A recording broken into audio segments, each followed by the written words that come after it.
different when you think of the context that you go out into. Yeah.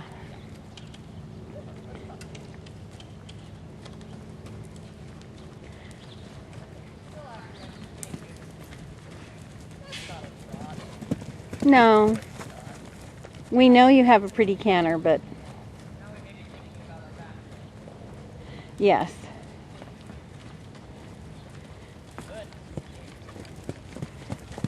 Well, that might be a fun trot at a curring.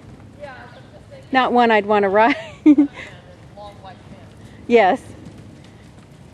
If I was 7 feet tall running around the arena.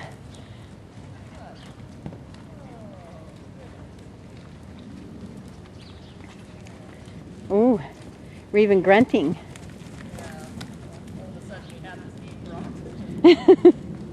Yeah, she does have to breathe at some point. Well, the nostrils are flared enough. Yeah.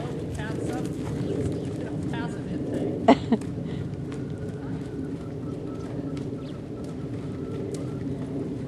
She's kind of got her tail tucked, huh? Yeah. Yeah, her tail is not swinging with the rest of that. Uh-uh. It's not tucked between her legs, but it is kind of a stick. Yeah.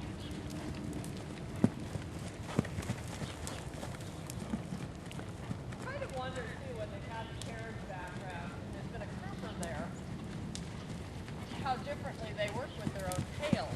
Oh, yeah. Having had that, you know, apparatus stuff up there. That's the way of dealing with it, I wonder, is I'll just hold my tail really, really still, and maybe it won't bother me. Yeah, yeah. Well, especially for horses that tend to go catatonic. Uh-huh.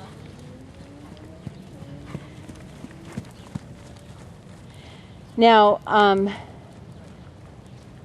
Mule Man was saying in the cowboy days they'd bring 10 colts to him, and he said we'd snub them and put a Scotch hobble on, and he said we wanted them to go catatonic and quiet because that was a sign that they were broke. And he said before I knew better. And he said you had to get them done in a very limited amount of time because they needed to use the horses to go gather cattle, etc.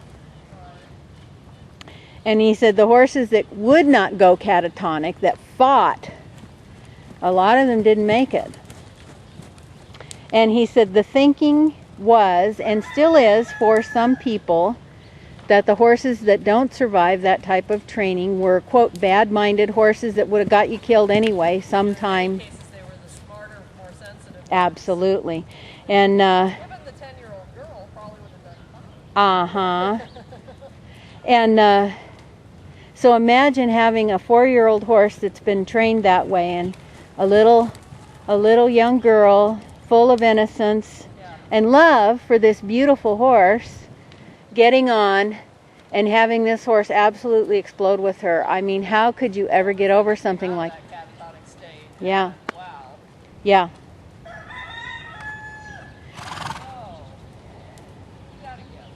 Yeah. If you exhale, that means you've inhaled. Yeah. Now you're chewing on your bit and looking at your saddle.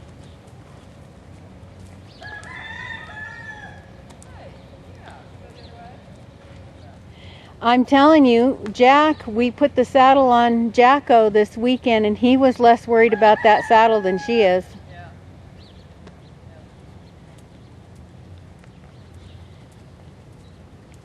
But he had him in a different state of mind from the get-go. Well, that's the thing. It's history. When things were done to her, I kind of get the feeling on the clock. You know, you've got your 90 days. This is the program. You will pound that square peg into that round hole no matter what. Yes, that's exactly. And she was stoic and went into catatonic and took it. They take it as acceptance and go on. Yep.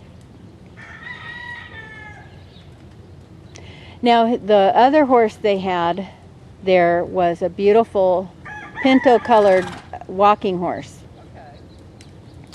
And he'd been trained somehow or t'other, I imagine the cowboy way, and was owned by a guy that didn't really understand horses on the same level that we do. And this horse, and I hope I'm getting it right, was very herd bound. Didn't want to be out by himself, worried, very worried. And when you would go to leave on him, even now, I watched, they would go to ride off and the horse would stop and he'd back up 2 or 3 steps. And if you just reined him off to the left or the right and let him back up very slowly, 2 or 3 steps, and then reined him off to the left or the right, and he'd back up, kind of like he stalled, and he'd back up a little bit. Nothing fast, nothing violent. But if you kind of just, when he stopped and he wasn't comfortable, and you let him kind of stand there and back up and move around, shift him around a little bit, and then put your legs on him real gentle again, off he'd go.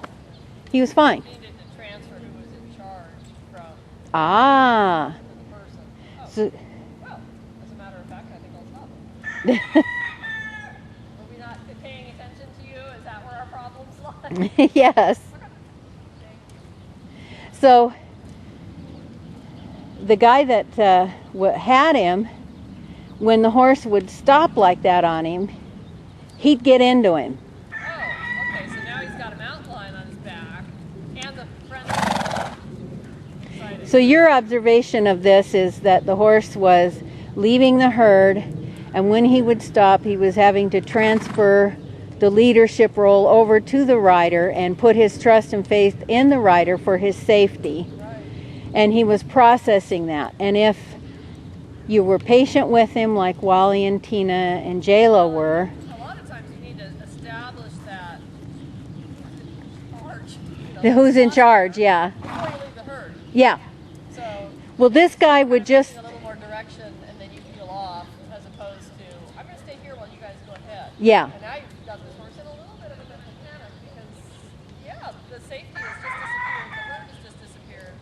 Then he has to decide if the thing on his back is indeed something that's going to help him, Yes. something that's going to get him. So this guy, I guess, would light into this horse, and this horse learned to flip over and fight and Oh boy. try and kill. And he said once he got you off, he came back to stomp your face in. Oh wow. He not only got you off, he not only got the mountain lion off his back, he came back to kill it. Doesn't eat him. And I guess he got to the point where if the guy walked out to the corral, this horse would come over the top of the rail trying to get him. Yeah. Well, this is Let's kill the mountain lion reason before. I don't get to be with him. Yeah, let's kill the mountain lion before it gets on. Yeah. Yeah. Oh my. Need a My. sulky today. Yeah, boy. We're off to the races. She heard the Breeders' Cup is open. Oh, that's true. Yeah. Breeders' Cup is this weekend. I'm in.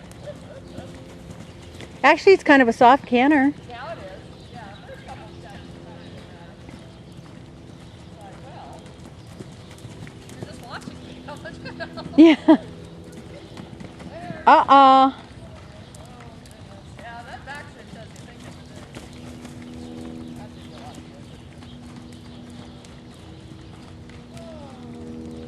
good. So he got a phone call. This guy, I guess, called Mitch because he knows Mitch breeds gaited horses and likes gaited horses. And he said, I am loading my gun. Get over here with the trailer or I'm shooting this horse and getting the backhoe. Wow. And Mitch immediately called Wally. And Wally hooked up his trailer and went over there and loaded the horse and brought him home. That's the horse Marshall does the handstand off of. And the horse never raises his head. Yeah, that's him. That's the killer. Yeah. But he doesn't have a mountain lion on his back anymore. Funny how that works. Yeah, huh?